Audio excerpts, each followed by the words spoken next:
What's up, investors? It's the Russian dude. English subtitles are available, you can turn them on down below. There is a certain fantasy the Russian government likes to promote, that everything is neatly planned, every ruble accounted for, and each policy shift is part of a grand design. Yet this week proved otherwise, when Vladimir Putin abruptly demanded a re-indexation of social insurance pensions and benefits. The original 7.3% increase featured in countless budget drafts suddenly ballooned to 9.5%, more than 2% increase out of nowhere. All too much a real inflation rate that is spiraling out of control. It might appear like a thoughtful step to protect retirees and families, but the truth is far less comforting. After all, when was the last time Putin cared about those people? Even before war, the people of Russia were the last on his priority list. And now, with budget expenses primarily funneled into the invasion, people are the least of Putin's concerns. So something truly financially devastating had to happen in order for Putin to make this decision.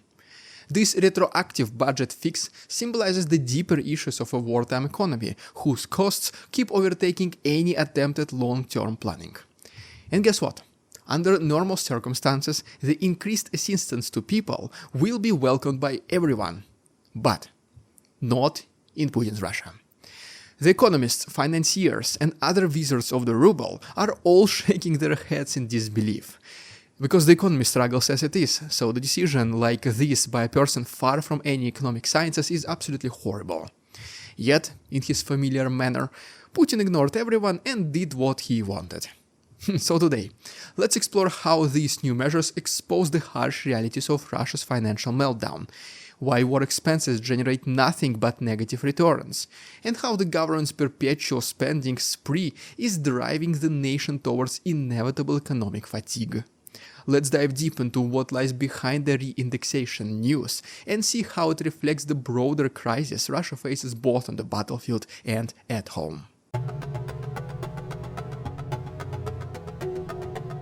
The biggest misconception about war funding is that it behaves like any other public investment. When you pour money into roads or education, you at least get something back. Improved infrastructure, lower crime, or a better educated workforce that later will contribute with taxes. Build more schools, people will get smarter, improving the economy and attracting foreign investments in return. Very simple and straightforward logic. And sure, there may be insane corruption and inefficiency along the way, but still, there is always at least some residual benefit that transitions into the society. War, on the other hand, flips this logic upside down. Every ruble spent on weaponry, mercenary contracts, or payouts for wounded soldiers does not generate a future payoff. Instead, you are stuck with an ongoing bill. For every soldier who trades his job as a, for example, subway worker for a battlefield contract now, the government spends a fortune sending him off, and if he comes back severely injured, he requires even now more money. All while this person will most likely never contribute in full to the society. If a 20-year-old soldier gets back home disabled, the government will have to just keep paying this person for a much longer rest of his life, getting almost nothing in return. Multiply this by hundreds of thousands, and as a result you get Putin's Russia in 10 years.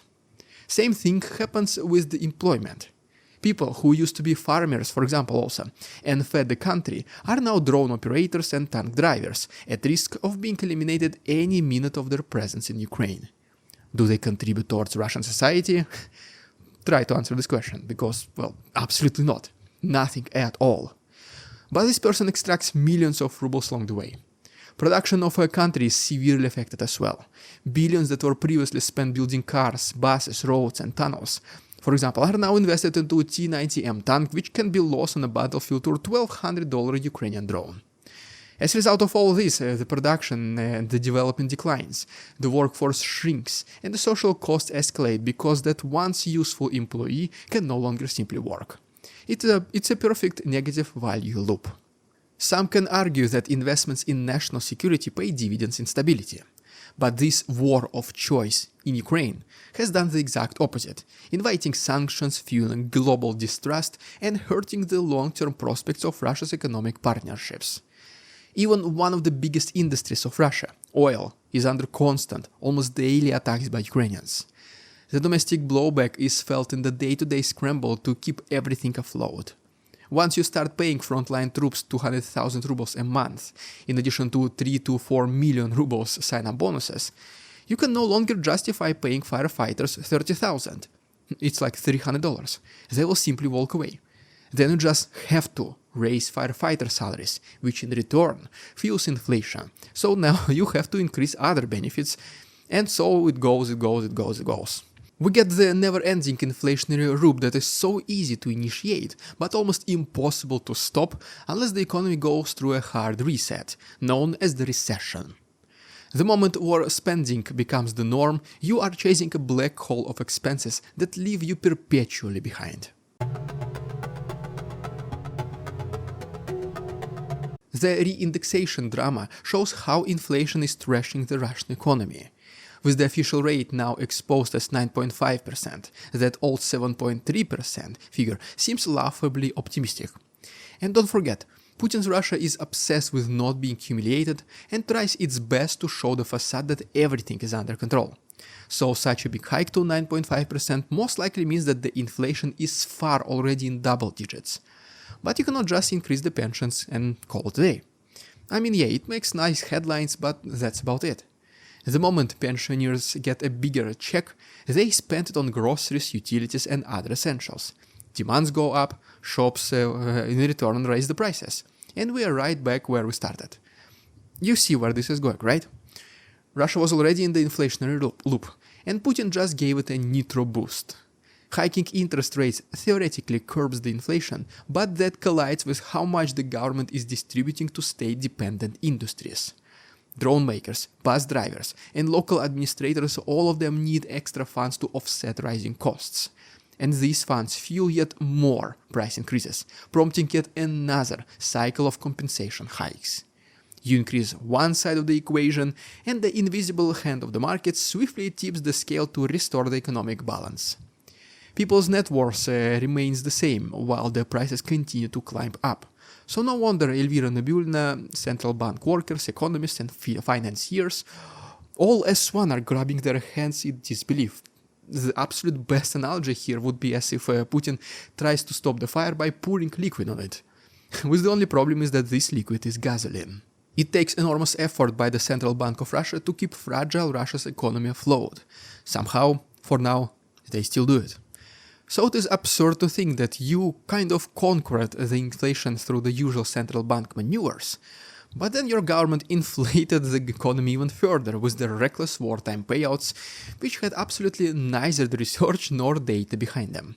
It was just Putin who said, "Increase payments to the military, we got a war to win. I mean a special military operation to win." With every ruble printed, you inch closer to a currency meltdown, but cutting spending on the war itself has now become politically toxic for the regime. Even if the Kremlin tries to impose strict controls, it would still be forced to pump fresh money into priority sectors, or face breakdowns in everything from security to public transport. That's how you get stuck in a wage price spiral, with each solution making the original problem more severe. One of the biggest illusions is that Russia can keep this war going forever, that the budget can be tweaked each quarter to handle the rising tide of expenditures. But budget drafts are being revised so fast and so frequently that now they barely matter. The official plan for 2025 might say one thing, but a single command from the top can instantly rewrite those numbers. Exactly what we saw happened with pensions re-indexation. You would think that they had learned from the devastating lessons of the 1998 financial crisis, when the government simply ran out of money. Putin was there, and he remembers the chaos of empty treasury. Yet here we are, with him throwing billions at the war machine as though it is all sustainable. But the more rubles spent on the battlefield, the more rubles needed at home to erase the consequences. Otherwise, the above-mentioned invisible hand of the market will do its job and will not wait for anyone. Soldiers' families expect financial support, veterans with life-altering injuries require lifelong care, businesses strapped by sanctions have to be bailed out, and meanwhile, the standard of living continues to drop, because inflation devours any wage increases. Retirees getting 24,000 rubles a month are not exactly jumping off joy, especially when the cost of everything from bread to electricity is skyrocketing, even after that 9.5% increase. It's not like they're going to save these 2,000 rubles, approximately literally $20. It will cover only a part of the increase in prices. It is a never-ending cycle, as you can see. Each step to fill one hole opens two more. This pattern is not random mismanagement, it is the natural outcome of dumping money into the war that yields no net benefit to the economy. You can brag about short-term fixes, but all you are doing is stalling the inevitable next crisis. The real red flag is the government's desperation to plug gaps that were not even visible a few months ago. This new pension re-indexation might look like a charitable act, but it is actually a last resort measure to delay the unrest among some of the most vulnerable populations. If they do not raise pensions, old age poverty spirals, and that's a direct risk to the regime's public image. But raising pensions triggers inflation. Then to compensate for that inflation, you have to boost other wages, which expands the budget deficit, which in turn calls for even more random revenue-raising schemes, like new taxes or higher interest rates. Rinse and repeat several times until, well, everything collapses. Putin might project calm and stability on TV, but the chaotic pace of these sudden last-minute policy changes tells a very different story. Sources say he is somewhat aware about the financial quagmire, and his response has been to micromanage it by taking exclusive executive decisions under his control. He basically says, you do your research, you come up with these cute little perfect numbers, but in the end we do as I say. That's how the Putin operates. The truth is, no policy will stop the financial hemorrhaging as long as the war rages on. We're also witnessing a kind of war fatigue in how the state addresses the economy. They keep bragging about unstoppable momentum, but the numbers suggest a slowdown. There is a mounting fear of losing too many soldiers to keep the front line stable, while also draining the labor pool at home to dangerous levels. The new big money offers for signing a military contract barely attract any fresh recruits as well. And in the meantime, families watch as their fathers, brothers and sons return home missing limbs or trapped in endless cycles of hospital visits. The financial toll merges with the human one, creating a national crisis that no amount of printed rubles can cure.